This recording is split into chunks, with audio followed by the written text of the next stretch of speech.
معزز سامعین کرام حاضر جمعہ السلام علیکم ورحمۃ اللہ وبرکاتہ.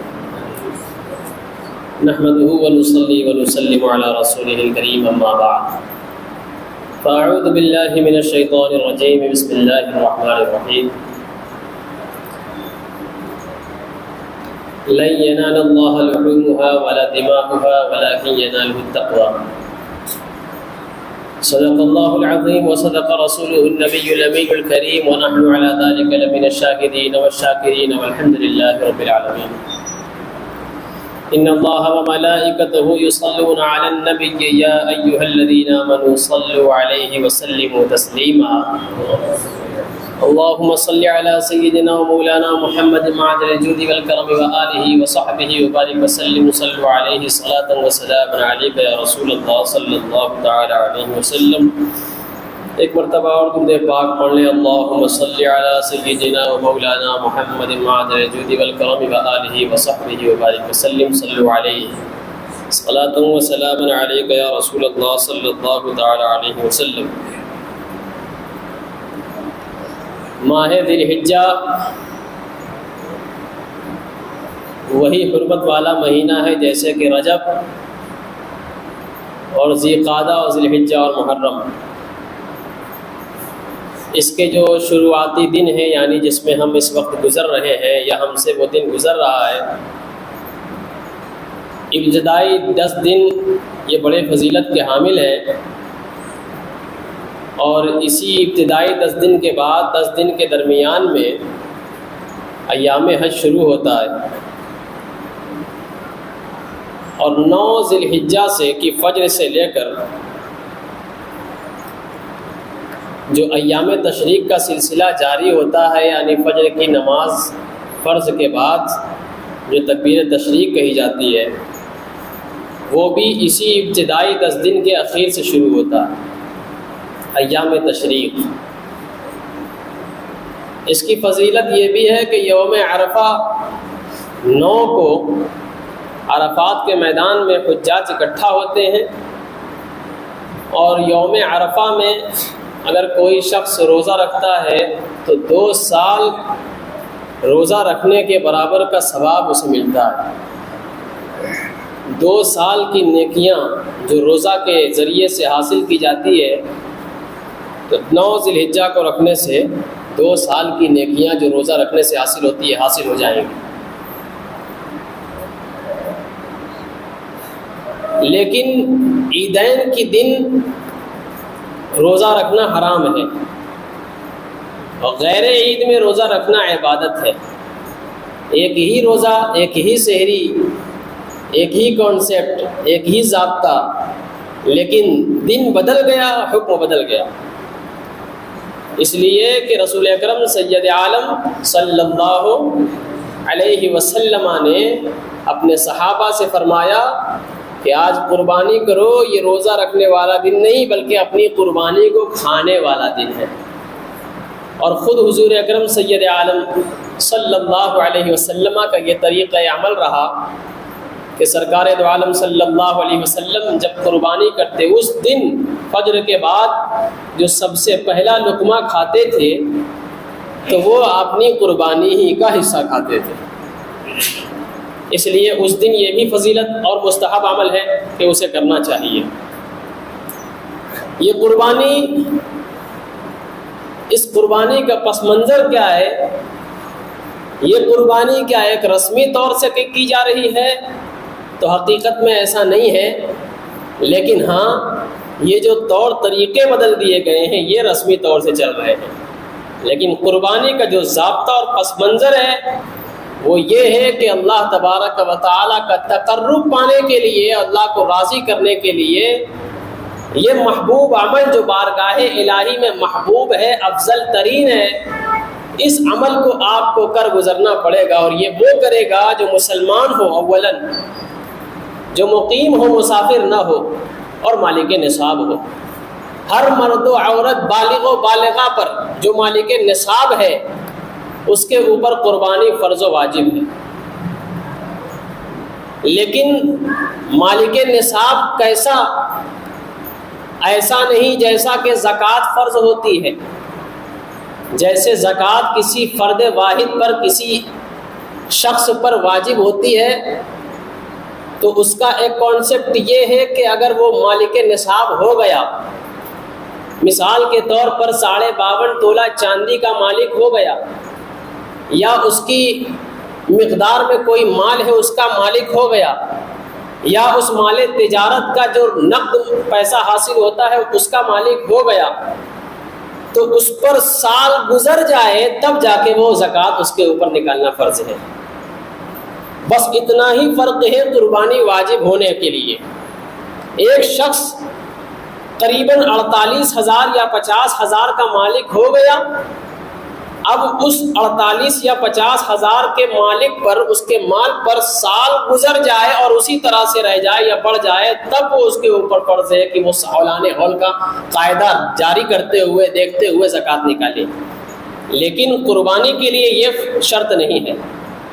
ایام قربانی میں یا ایام قربانی سے پہلے اگر کوئی شخص مالک نصاب ہو گیا، یعنی اس کے پاس 48,000 قریب رقم حاصل ہو گئی، اب اس کے اوپر قربانی واجب ہو گئی۔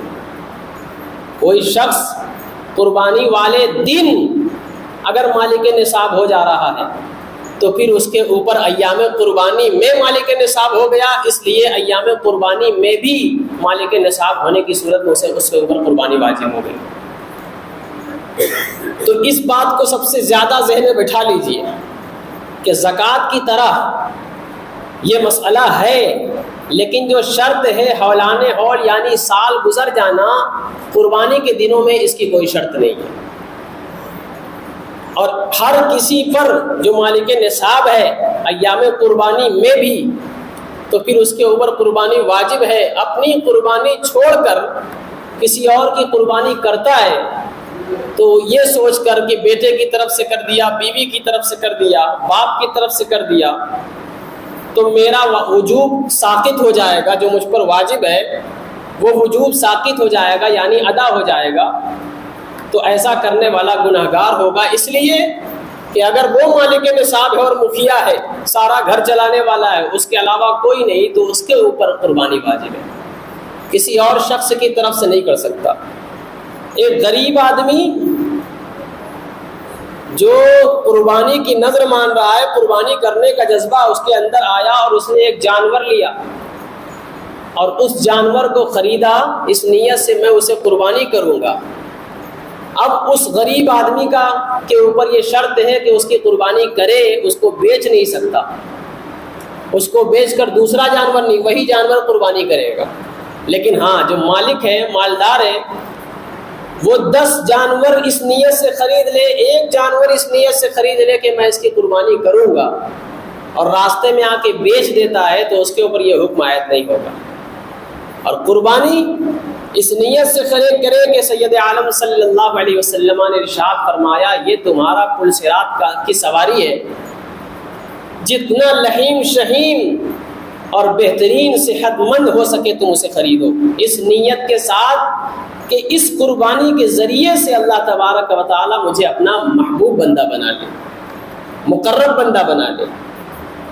اس نیت سے نہیں کہ میرے ہٹے کٹے صحت مند روبہ صحت بہت بہترین جانور لوگ دیکھیں اور کہیں کہ نہیں بہت اچھا جانور لایا ہے، اور اسی نیت سے لایا کہ ریاکاری ہو۔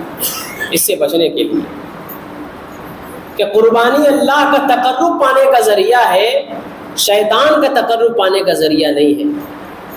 اس سے پہلے زمانہ جاہلیت میں قربانیاں ہوتی رہیں، مشرکین بھی قربانیاں دیتے رہے، اپنے بتوں کی طرف سے نظر مانتے رہے، لیکن پیغمبر اسلام سید عالم نور مجسم صلی اللہ علیہ وسلم نے قربانی کا وہ طریقہ کار پیش کیا کہ اسے جب جانور کے گلے پر چھری چلاؤ تو یہ نہ سوچو فقط کہ میں جانور کے گلے پر چھری چلا رہا ہوں، بلکہ یہ بھی اپنے نظریے میں رکھو کہ میں اپنے گناہوں پر، اپنے ندامت کے آنسو پر، اپنے کیے ہوئے جو گناہ ہیں، جو غلطیاں ہیں، اور اپنے نفس پر چھری چلا رہا ہوں تاکہ اللہ پاک تمہارے گناہوں کو معاف کر دے۔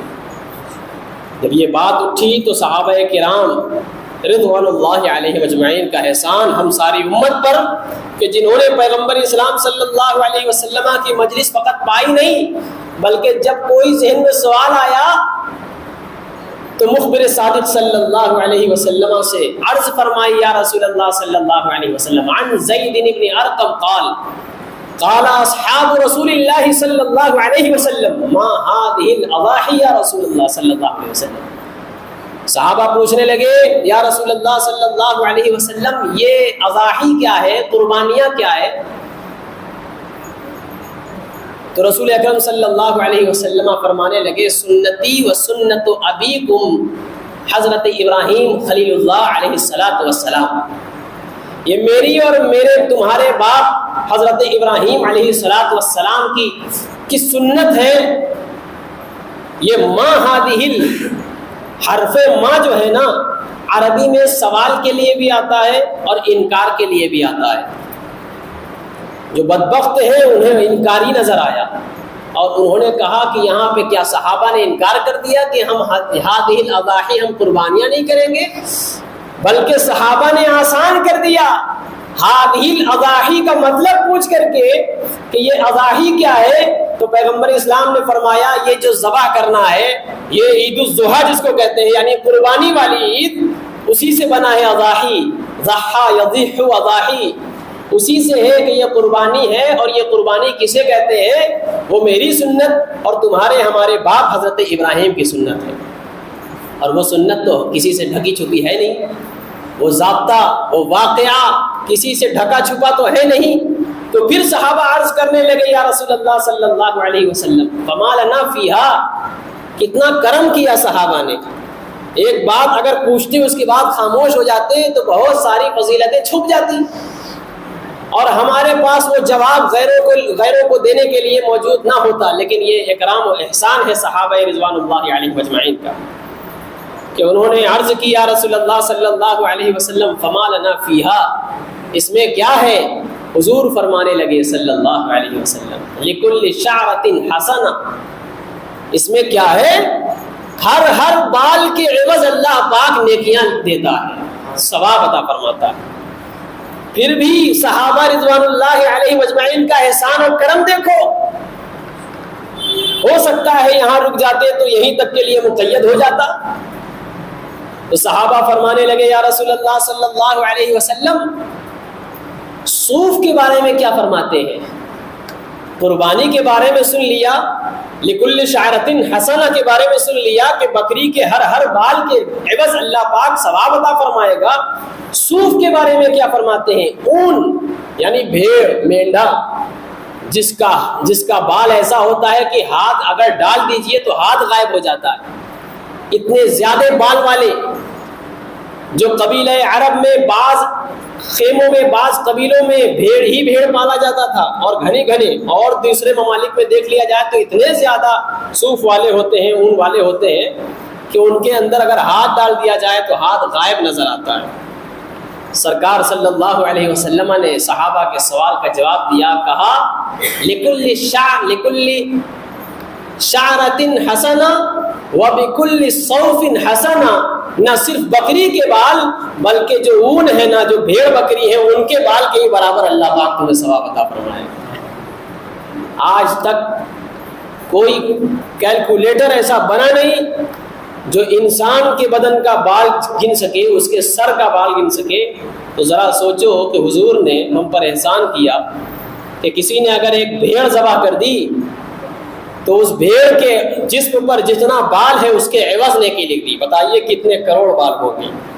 کسی کو آج تک پتہ نہیں، وہ پہلیوں کی طرح آج بھی رہ گیا کہ آسمان میں جتنے تارے ہیں سر میں اتنے بال ہیں۔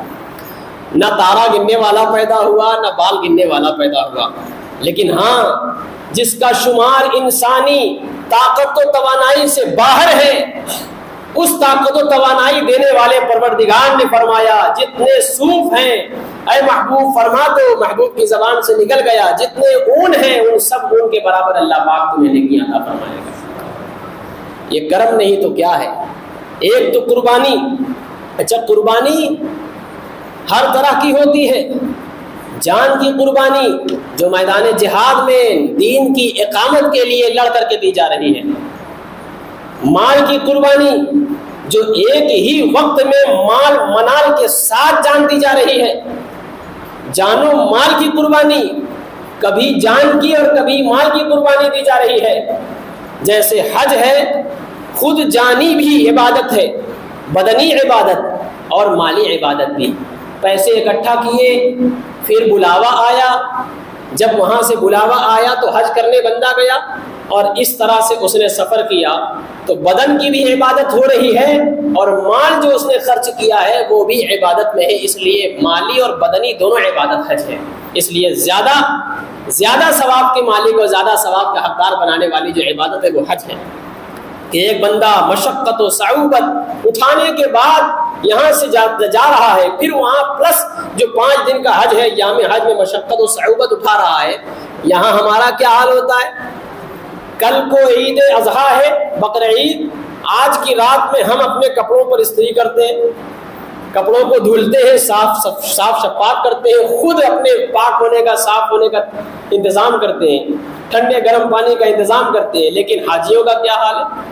وہ یوم عرفہ میں عرفات کے میدان میں ٹھہرتے ہیں، حاجی صاحبان بہتر جانتے ہیں، پھر اتنا لمبا وہاں ٹھہرنے کے بعد اگر غروب آفتاب سے پہلے نکل جاتا ہے تو دم لازم ہو جاتا ہے، غروب آفتاب کے بعد جب وہاں سے نکلتا ہے تو پھر مزدلفہ جائے، اور پھر وہاں فجر کی نماز پڑھنے کے بعد پھر وہاں سے نکلے اور سب سے پہلے جمرہ، جب بڑکا جمرہ ہے انہیں مارے، جو شیطان کو کنکری مارنے کے بعد پھر قربانی وغیرہ۔ یہ جو کانسیپٹ ہے اور یہ جو راستہ ہے حج کا، یہ سب سے زیادہ میں سنتا ہوں کہ مشقت آمیز ہے، کہ وہاں سے نکلنا اسی احرام میں اور چلتے رہنا کہ کپڑا گرد آلود ہو رہا ہے، لوگ تھکے ماندے ہیں، آنکھوں میں نیند بھری ہوئی ہے، لیکن اس کو ایک جذبہ ہے کہ ایک چیز باقی ہے کہ جمرہ کو مارنا ہے، دوسری باقی ہے کہ مینا میں جا کے قربانی کرنا ہے۔ تھکی ماندی حالت میں اللہ کی توحید پر ایمان رکھتے ہوئے، رسول کی رسالت کو دل میں بساتے ہوئے حضرت خلیل اللہ کی سنت ادا کرنے کے لیے جا رہا ہے۔ حال کیا ہے؟ دیگر کو ہے، حالت دیگر کو ہے، تھکی ماندی حالت ہے، اور ایک ہم یہاں ہیں۔ اس لیے کہتے ہیں کہ حج میں اس لیے اللہ اتنی برکت رکھتا ہے، اللہ نے اتنی برکتیں ڈال دی ہیں کہ کسی کو اگر غنی ہونا ہے تو وہ حج کے لیے تیاری کرے، اللہ پاک اسے دولت مند بنا دے گا، اور کسی کو اگر گناہوں کی توبہ مانگنی ہے، چاہنی ہے، اور ایسا ہونا ہے جیسا کہ پہلے دن اپنی ماں کے پیٹ سے پیدا ہوا، تو اسے چاہیے کہ یوم عرفہ کی تیاری کرے۔ اور اللہ تبارک و تعالیٰ نے ایسے بہت خوش قسمتوں کو، خوش نصیبوں کو اپنا کعبہ دکھا کر کے مقرب بنا دیا۔ لیکن گھبرائیں نہیں، اللہ تبارک و تعالیٰ نے احسان فرمایا دنیا کے ہر مسلمان پر جو مالک نصاب ہے، جو قربانی وہاں کرے گا وہ تو ثواب ہے، لیکن ہاں اگر یہاں مالک نصاب اللہ کی راہ میں ایک جانور ذبح کر رہا ہے تو اسے بھی ثواب اللہ تبارک و تعالیٰ اپنی رحمت کے مطابق عطا فرما رہا ہے۔ کہ جسے چاہے کہ گناہوں کی توبہ، تو وہ چاہیے کہ قربانی کرے، اللہ کو راضی کرے، اللہ پاک راضی ہو رہا۔ اور یہ ایسا عمل ہے کہ اس دن مالک نصاب جس کے اوپر قربانی واجب ہے، قربانی چھوڑ کر جہاد میں چلا جائے تب بھی اسے وہ ثواب نہیں ملے گا جو اس دن قربانی کا ثواب ہے۔ آپ سمجھ لو، جبکہ جہاد کے بارے میں اتنا خطرناک اور سخت ضابطہ ہے، دائرہ ہے کہ میدان جہاد سے پلٹ جانے والے کے لیے وعید ہے، لیکن میدان جہاد میں اگر قربانی چھوڑ کر جا رہا ہے جبکہ قربانی واجب ہے تو پھر پہلے قربانی کرے گا پھر میدان جہاد میں جائے۔ افضل ترین عبادت جو بقرعید کے دن کی ہے وہ خون بہانا ہے۔ یہ خون بہانا، اگر یہی حدیث کفار، ظالمین، بدعقیدے اور مردود جو دشمنان اسلام ہیں، اگر ان کو مل جائے تو یہ کہیں گے لو، ان کے یہاں پیغمبر نے کہا ہے کہ اس دن خون بہانا سب سے زیادہ ضروری ہے، اللہ کو محبوب عمل ہے۔ اسی طرح سے چوری کرتے ہیں، کاٹ دیتے ہیں، جبکہ یہاں خون بہانے سے مراد قربانی کے جانور کو قربان گاہ میں لے جا کر اللہ کی راہ میں قربان کر دینے کو کہا جاتا ہے۔ اس دن اللہ تبارک و تعالیٰ کو سب سے زیادہ اگر محبوب عمل کوئی ہے تو وہ قربانی ہے، اس لیے اسے بعض لوگ بڑی عید بھی کہتے ہیں۔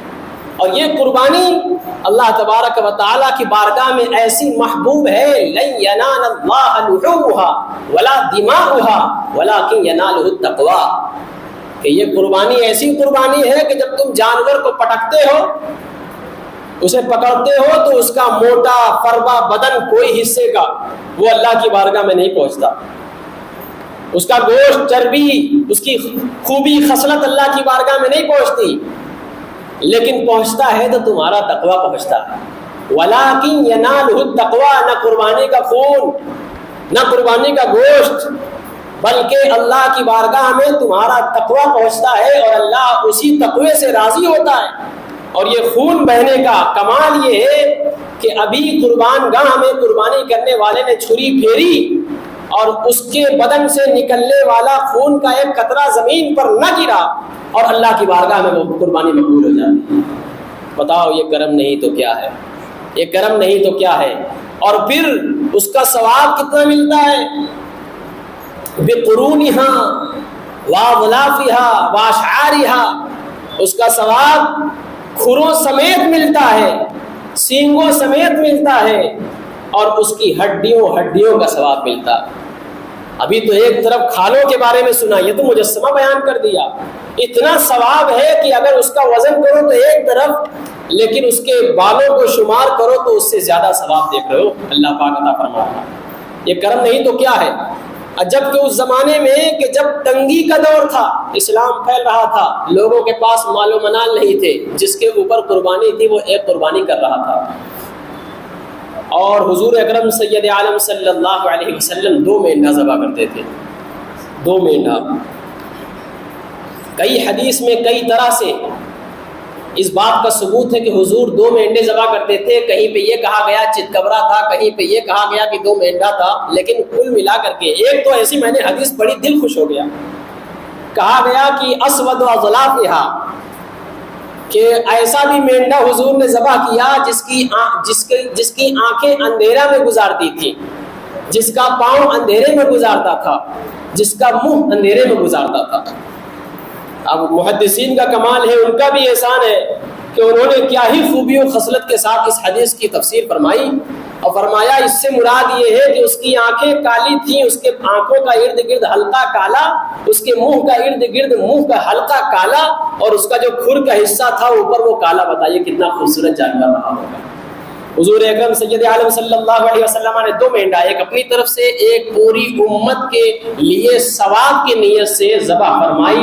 اسی لیے مالک نصاب مالدار لوگوں کو چاہیے کہ جہاں وہ اپنی طرف سے قربانی کر رہے ہوں، اگر اللہ نے مال و منال دیا ہے تو حضور کی طرف سے بھی یہ قربانی کرنا چاہیے۔ انشاءاللہ مجھے امید ہے کہ حضور کی اوشاق کرتے بھی ہیں اور کریں گے بھی انشاءاللہ، لیکن قربانی کو بھی محفوظ کرنا بہت اہم ہے۔ ایک شخص قربانی کر رہا ہے اور خوب صحت مند بکرا جانور لا کر کے پٹک کر کے اسے قربانی کے لیے چھری دی گئی، لیکن اس نے 2 آدمی کو شریک کر لیا اور چھری چلائی، یہ سوچ کر اس نے پڑھ لیا ہوگا، یہ سوچ کر کہ اس نے بسم اللہ پڑھ لیا ہوگا، اور دونوں نے نہ پڑھا، تو اب وہ پیسہ رائیگاں چلا گیا، وہ جو ذبیحہ ہوا ذبیحہ نہیں ہوا، مردود ہو گیا، وہ حرام ہو گیا، مردار ہو گیا، اب اسے نہ کھایا جا سکتا ہے نہ کھلایا جا سکتا ہے۔ تو اس لیے کہا جاتا ہے جس طرح نمازوں کی تیاری ہے، وضو کی تیاری ہے، غسل کی تیاری ہے، اسی طرح سے احتیاط قربانیوں میں بھی ہونا چاہیے۔ بعض اوقات دیکھا جاتا ہے کہ جانور لوگ لے کے چلے آتے ہیں، دانت کا علم نہیں ہوتا، تو دانت کا علم اس لیے کہا گیا کہ جانکار لوگ، تجربہ کار لوگوں نے بتایا کہ 2 دانت ہیں تو ضرور یہ 1 سال سے اوپر کا ہوگا، 1 سال کا ہو گیا ہوگا، لیکن کتابوں میں یہ ملتا ہے کہ عمر، اس کی عمر کی شرط ہے، عمر 1 سال ہونی چاہیے بکرے کی، بھیڑ کی، دمبے کی، اور بھینس، کٹا، پڑوا، ان سب جانوروں کی 2 سال کی عمر ہونی چاہیے، 5 سال اونٹ کی ہونا چاہیے۔ لیکن ہاں، اس دھوکہ دھڑی کے زمانے میں کتابوں کو بھی ایک طرف اس کو مکان دوں گا، لیکن دوسری طرف یہ ضرور کہوں گا اس دھوکہ دہی کے زمانے میں زبانوں کا اعتبار نہیں ہے۔ بیچنے والا یہ ضرور کہے گا کہ میں 1.5 سال کا اس کو 1.5 سال سے میں نے پالا ہے، حالانکہ اسے دانت نہیں نکلا۔ تو اس لیے زبان کا اعتبار نہیں ہے، اور سامنے والا مسلمان ہے کہ غیر مسلم ہے، اس کا بھی اعتبار نہیں ہے۔ اس لیے دانت ہی کو زیادہ توجہ دینی چاہیے کہ 2 دانت کا ہے یا 4 دانت کا ہے، حالانکہ عمر کا کتاب میں لکھا ہوا ہے۔ لیکن بھیڑ اور دمبے کے بارے میں یہ حکم ہے کہ بھیڑا اور دمبا ہو جو دور سے دیکھنے میں سال بھر کا لگ رہا ہو، دور سے دیکھنے میں، تو اسے اس کی قربانی کی جا سکتی ہے، ورنہ بکرے کے لیے ایک دن بھی اگر چھوٹا ہے تو اس کی قربانی نہیں ہو سکتی، کہ وہ قربانی کے لائق نہیں ہوا۔ اور قربانی کا جو پچھلے جمعوں میں بات بتائی تھی کہ ایک بکرا پر ایک قربانی ایک حصہ، اور بڑے جانوروں پر 7 حصہ، جبکہ بعض بیوقوف جماعت کے لوگ انہوں نے اپنی طرف سے اجتہاد کیا، استنباط کیا اور کہا کہ اونٹ میں 10 قربانی۔ ایک شیعہ کا بیان سن رہا تھا، اس نے کہا کہ 10 قربانی، 10 حصہ اونٹ میں ہے۔ تو کسی نے بہت اچھا جواب دیا کہ تمہارا دین سے مطلب ہی نہیں ہے، تم 100 بھی قربانی کرو تو اس سے کوئی اثر نہیں پڑتا۔ اسی طرح سے دوسری جماعت کے لوگ کہتے ہیں کہ کٹا اور بھینس ان کے اوپر قربانی نہیں ہو سکتی، حالانکہ یہ حلال ہے۔ انہیں جاننا چاہیے کہ انہی کی جماعت کے لوگوں سے یہ ثبوت ہے کہ قربانی میں جو گائے کی جگہ، گائے کی قربانی تو جائز ہے، اس کا ثبوت کھلم کھلا ہے، لیکن جو بھینس، کالا جانور اور کٹا پڑوا کیا جاتا ہے یہ اس کی فرع ہے، اسی قبیل سے ہے، اس لیے اس کے اوپر پوری جمہور علماء کا اتفاق ہے کہ اس کی قربانی جائز ہے۔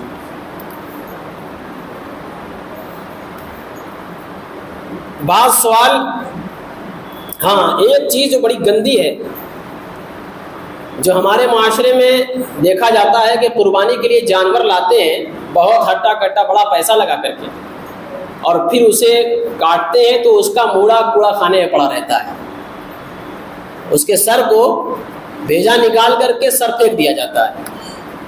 یہ اسراف ہے، شیطان کے بھائیوں کا عمل ہے، اور یہ اتنی گندی حرکت ہے کہ جبکہ فراوانی کے دنوں میں صحابہ نے 2-2 3-3 قربانیاں کی، اس لیے نہیں کہ دکھانا تھا، بلکہ اس لیے کہ سب کی طرف سے بھی ہو جائے، اور جو مسلمان ہیں، جو مسلمان بڑھتے جا رہے ہیں، جو غریب پروری ہے اس کی غریب پروری کی جائے، غریب ہے، اور محتاجوں کے لیے کہ جہاں کھانا نہیں بنتا، سال بھر تک جسے گوشت نصیب نہیں ہوتا، اس دن کے صدقے میں ان کے گھروں میں گوشت کی فراوانی ہوتی ہے۔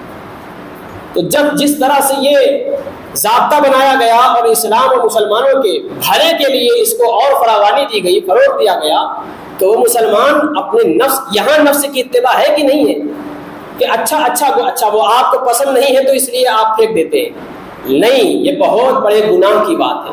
ایک متبرک حصہ اگر وہ نہ ہو 50,000 کا جانور 10,000 میں بھی کوئی بندہ لے گا تو پھر اسے ذبح کر کے کوڑا دان میں پھینکنے کا کیا مطلب ہے؟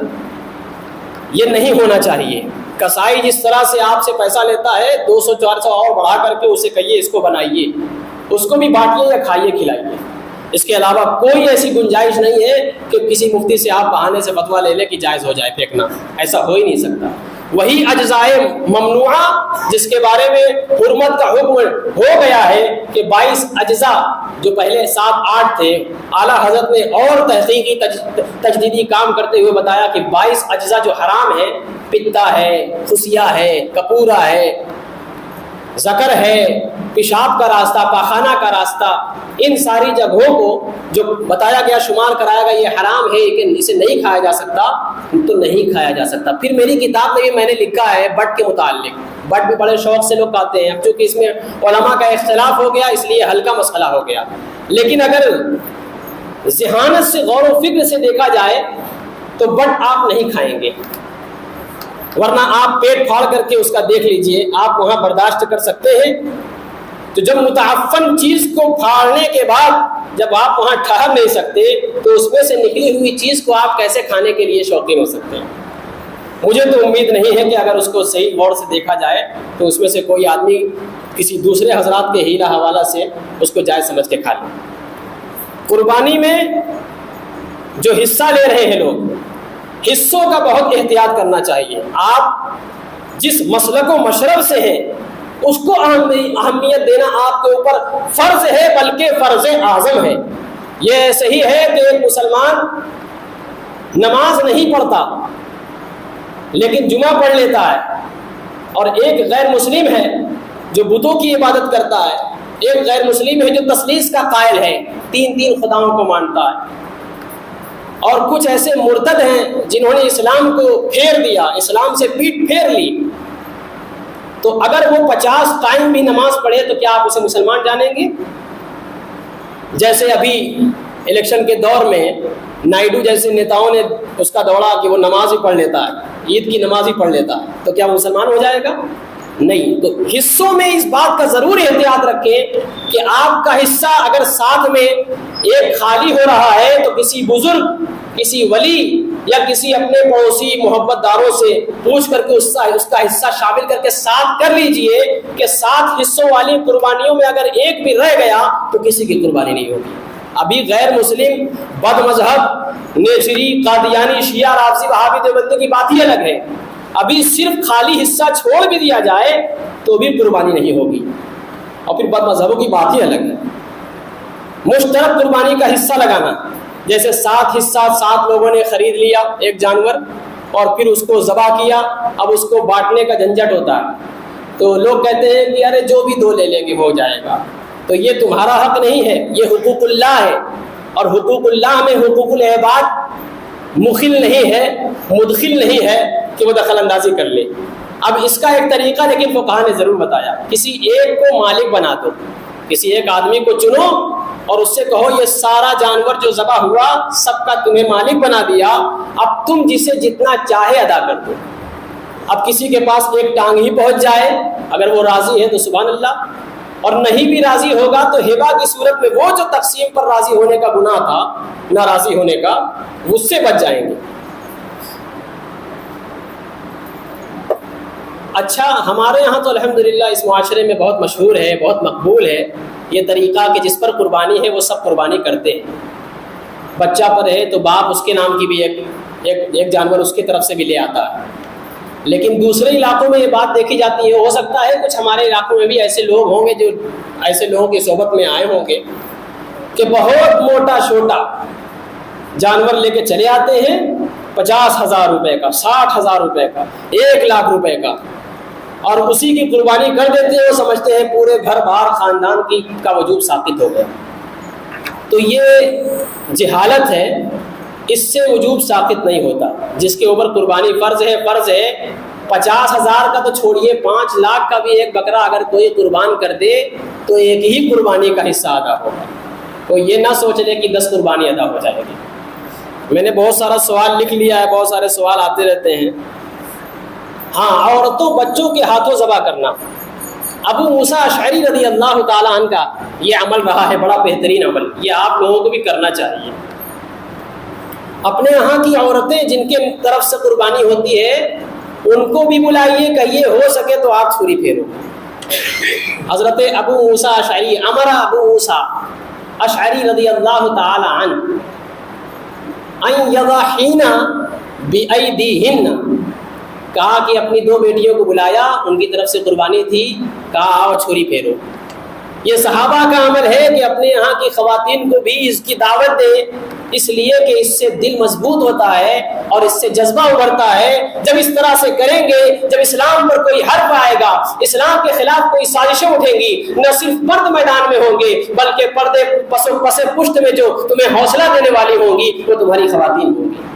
اور اسی طرح سے وہاں مسلمانوں کے درمیان میں خواتین انہیں حوصلہ دیتی تھی، اسی لیے اس وقت کوئی بزدل اور نامرد نہیں بلکہ مرد پیدا ہوا کرتے تھے۔ آج کل یہ بھی چل رہا ہے کہ مینڈھا خریدتے ہیں مضبوط۔ میں نے مدن پورہ علاقے میں دیکھا، آ رہا تھا راستے میں، میں نے دیکھا وہ ایک دوڑا رہا ہے اور میں سمجھ گیا، پھر بھی وہاں تھوڑا سا توقف کیا، رک گیا کہ میں دیکھوں پہلے کیا ماحول ہے، تو دیکھا میں نے کہ ایک دوسرا لے کے آ رہا ہے۔ میں نے پوچھا کیونکہ میرا حق تھا کہ میں پوچھوں، اسے منع کروں، اور میں نے کہہ دیا کہ دیکھو یہ کام حرام ہے، قربانی کا جانور، ارے ایسے بھی جانور کو لانا حرام ہے، جائز نہیں ہے، اور تم قربانی کے جانور کو تماشا بنا رہے ہو۔ اور ایسے لوگ دیکھنے میں ملے، معاذ اللہ رب العالمین، کی شرم آتی ہے ہمیں دیکھ کر کے۔ غیر مسلم دیکھیں گے تو کہیں گے لو، اگر ان کے ہم قربانی پر حملہ کرو کہ کہو گے قربانی، ایک ہی قربانی پر کیسے تم لوگ قربانی کر لیتے ہو، تو پھر آپ بگولا ہو جاتے ہیں۔ یہ کام کس نے خراب کیا؟ مسلمانوں نے۔ جہاں دیکھیے آپ 2 مینڈے خرید کر کے مضبوط لے کر کے لڑائی کروا رہے ہیں، اس میں نعرہ لگ رہا ہے، تو یہ بڑی شرم کی بات ہے قربانی کے جانور کو ستانا۔ ارے رسول اللہ صلی اللہ علیہ وسلم کے پیارے نواسے حضرت زین العابدین رضی اللہ تعالیٰ عنہ شہزادہ امام حسین علی جدہ علیہ السلام، آپ فرماتے ہیں کہ ہمارے آباء و اجداد کو بھوکا پیاسا شہید کر دیا گیا، تمہیں چاہیے کہ بکریوں کو، اپنے جانوروں کو پہلے کھلا پلا لو اور چھری اس سے چھپا کر کے رکھو، اس لیے کہ میرے آباء و اجداد کے سامنے تلواروں کو لہرا لہرا کر قتل کیا گیا، شہید کیا گیا، تم کیسے جانوروں کو؟ ان کا دل تو یہ کہتا تھا آج ان کا عرس منانے والے، ان کے نام کا نیاز دلانے والے مینڈا لا کر کے وہاں تماشا بناتے ہیں اور لڑائی لگاتے ہیں۔ یہ نہایت ہی گھٹیا حرکت ہے۔ اس حرکتوں سے آپ سب کے اوپر لازم ہے کہ اس بات کو پہنچائیے اور کہیے غلط ہے، لڑ جائیے کہ یہ لڑنا آپ کی ذات کے لیے نہیں ہے، شریعت اسلامیہ کے لیے۔ ان ساری باتوں کو مد نظر رکھتے ہوئے اپنی قربانی کریں۔ جب یہ قربانی آپ اس طرح سے کریں گے تو اللہ تبارک و تعالیٰ آپ کی قربانی کو قبول کرے گا۔ اب اس قربانی کرنے سے بعض اوقات دیکھا جاتا ہے کچھ لوگ قربانی جیسے ہی ہوتی ہے اس کا پہلا خون نکلتا ہے تو ہاتھ اس میں ڈال کر کے، ہاتھ سونگ کر کے اپنے یہاں دروازوں پر اور دیواروں پر جا کے لگا دیتے ہیں، اس لیے کہ اس سے بھوت بھاگ جائے گا۔ جو بھوت تیرے اندر ہے پہلے اس بھوت کو نکالنا چاہیے۔ یہ بھوت تیرے اندر جہالت کا بھوت ہے، بھلا اس خون سے جو ناپاک ہے، حضور نے فرمایا وہ ناپاک ہے، کتنا ہی معزز پلتو جانور ہی کیوں نہ ہو، اسے اگر کاٹا گیا ہے تو اس کا خون حرام ہے، ناپاک ہے، اس خون کو نہ پیا جا سکتا ہے نہ استعمال کیا جا سکتا ہے۔ عجیب عجیب طرح کی رسم چلتی ہے، عجیب عجیب طرح سے لوگ۔ ایک صاحب کے یہاں میں نے دیکھا قربانی میں جھٹکے میں جانور، بڑا جانور پلٹ دیا، الٹا پلٹ دیا، بائیں پہلو کی جگہ دائیں پہلو۔ اب ہم ادھر سے چیخ رہے ہیں کہ سیدھا کر لو، سیدھا کر لو، ہاں ہاں بسم اللہ اللہ اکبر۔ بعد میں جب ان بزرگ سے پوچھا کہ یہ کیا کیا، ایسا نہیں کرنا گیا، ہمارے یہاں بابا دادا کے زمانے سے ہو رہا ہے اسی طرح سے۔ ارے بابا دادا کے زمانے سے جہالت ہو رہی ہے تو تم بھی اسی میں رہو گے۔ بابا دادا تو سوکھی روٹی کھاتے تھے تو وہ نہیں کھاتے ہیں، ملائم ملائم نان کھاتے ہیں، شیرمال کھاتے ہیں۔ تو دین میں اصل میں اتنا موٹا نفس ہو گیا ہے کہ دین کمزوری کی طریق سے چل رہا ہے تو چلانے دیجیے، ایسا نہیں ہونا چاہیے۔ جو سنت ہے، جو مستحب ہے، ان ساری چیزوں پر عمل کرنا چاہیے۔ جیسے چاند ذوالحجہ کا نکلتا ہے تو اس سے پہلے کہہ دیا جاتا ہے حجامت بنوا لیجیے، اپنے لبوں کو جو ہے برابر کرا لیجیے، اس لیے نہیں کہ یہ واجب ہی ہے۔ ہاں واجب کب ہے؟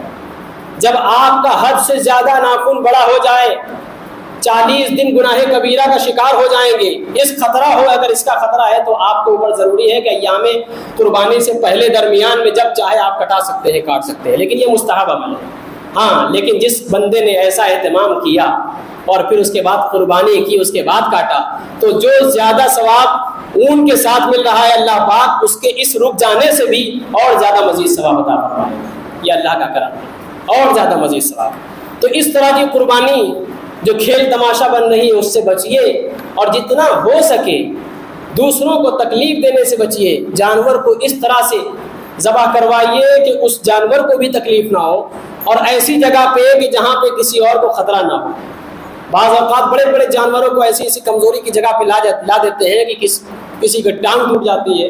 اچھا ایک مسئلہ اور یاد آ گیا، بتانا ضروری ہو گیا۔ جانور کو کھینچ کے لے گئے قربان گاہ میں، اور وہ طاقت لگا کے بھاگنا چاہ رہا ہے کہ ہاتھ میں اس کی سینگ آ گئی، اسی وقت ذبح کر دیجیے۔